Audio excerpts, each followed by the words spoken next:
G'day, I'm back with another update on my Olympus OMD E-M5. I'm still extremely happy with this camera, but I've had a couple of frustrations, a couple of night shoots, 21st and a 30th, and I just could not get good shots with the standard flash. It was very frustrating. And there's been a couple of other circumstances where I just wanted a fill flash, just, hey, look at the kids, I want to get that, but there was light in the background, shot was blown out, lost it. You know, I just missed that opportunity. It's fantastic that it comes with the flash, but it's a little frustrating to set up. You've got this little rubber grommet which protects the contacts, which you have to take off. Then you have to take out little protector at the top, and then there's another little thing that has to come out.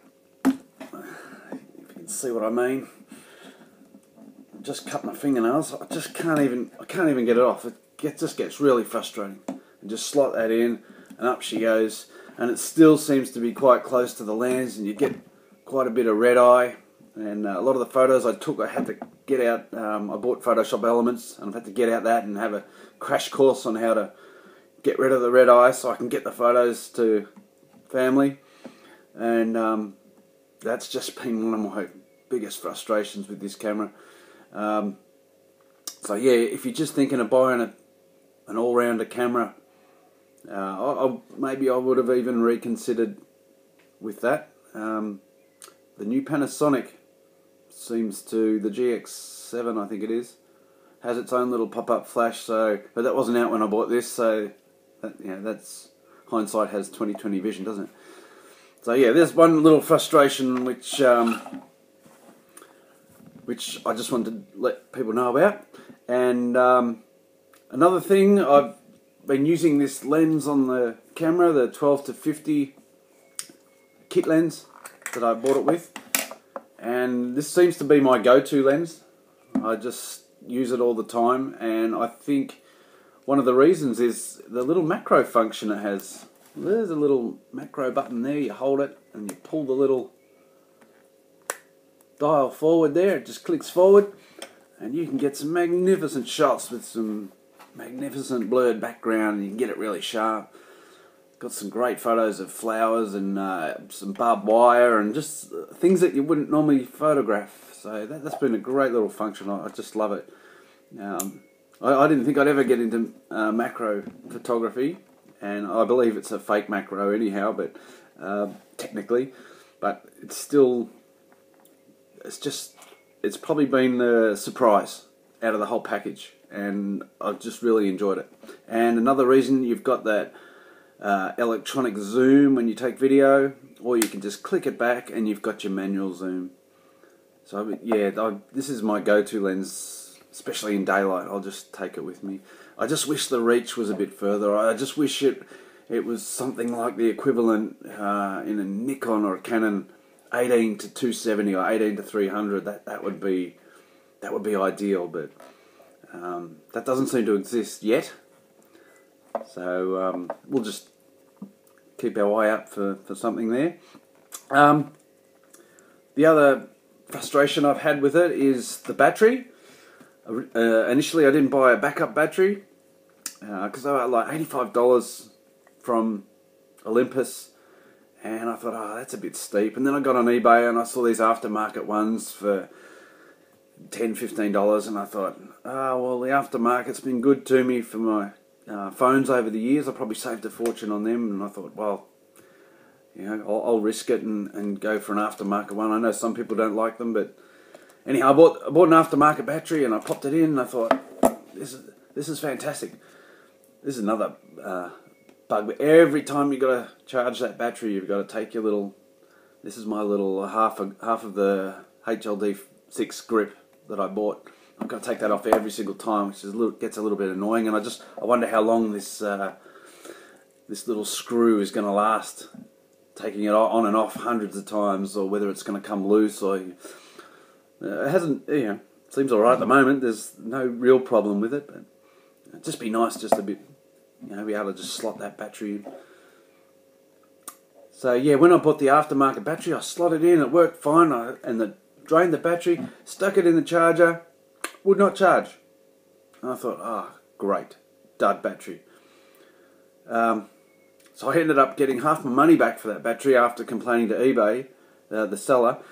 And as it turns out, after reading a few forums, the genuine batteries are chipped, and they'll only accept a charge from the original Olympus charger.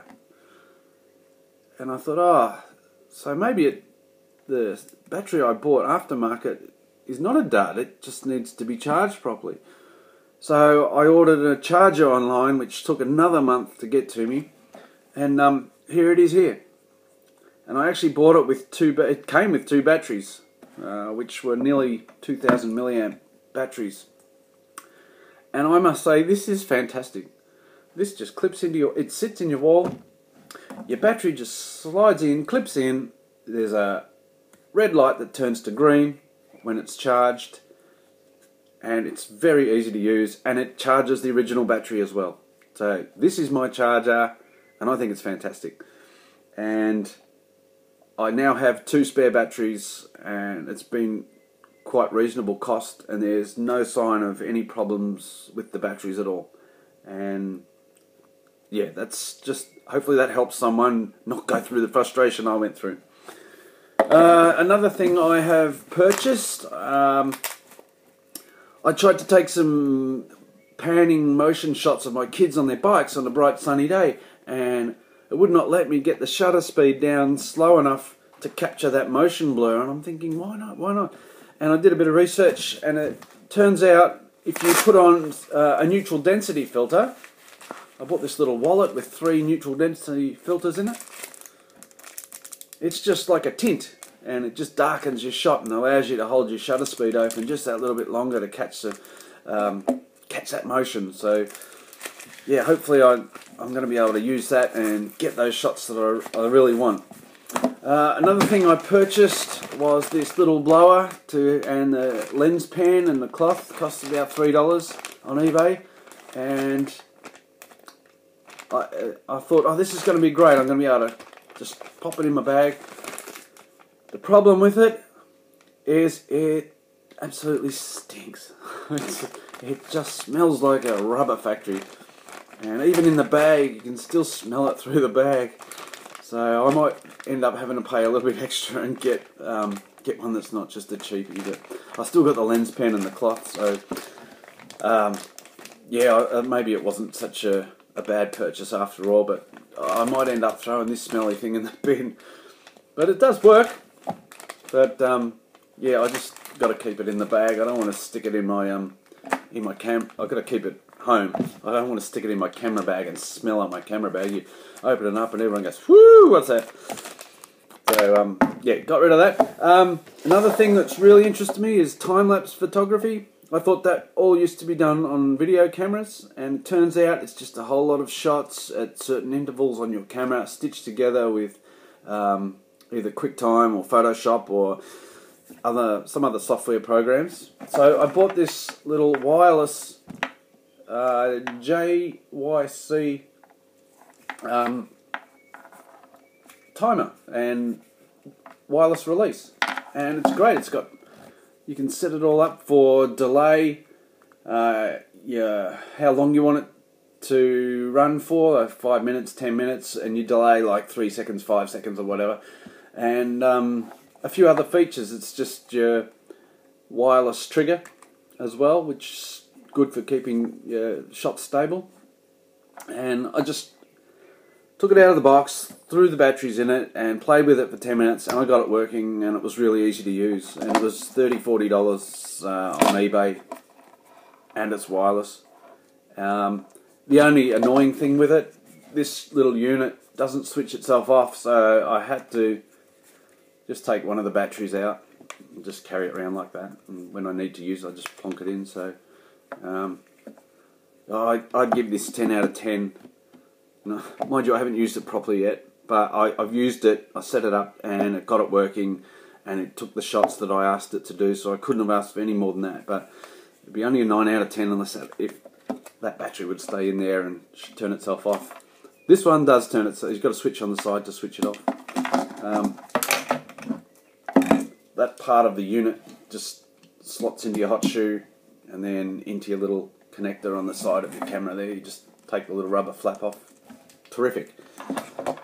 And one other feature that I have discovered on this camera after watching the Nikon D7100 review, that has a crop zoom.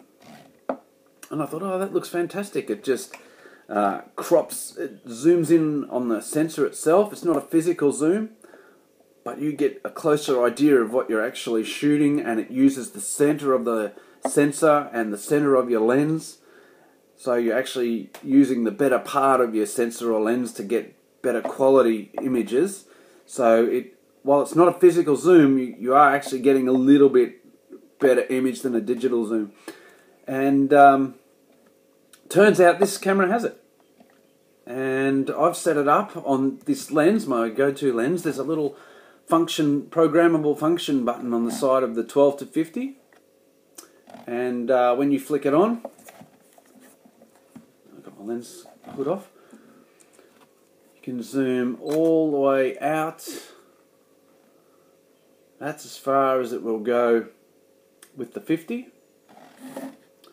If I hit the little lens function 1 button, bang, we get in much tighter. You can see much more detail. You actually can see a lot more of what you're taking. And that just extends this lens just that bit more, just to give it an extra feature. I wish I knew it had it 3-4 months ago when I bought this camera. I would have used it a lot more. And that has been great. That's just opened up just a little bit more of an option for me when I'm shooting. So yeah, that little lens function button is on and off, simple, and it was very easy to change in the settings to set that up. So yeah, you people with OMD E-M5s, hopefully you know about it. If you don't, you do now, and use it, and it's great. And yeah, that's what I'm up to now, and there's not much more to say until next time, and I'll get some shots happening and use my gear and fill you in on anything else I purchase and how I go with all my new gear. So I'll catch up with you next time.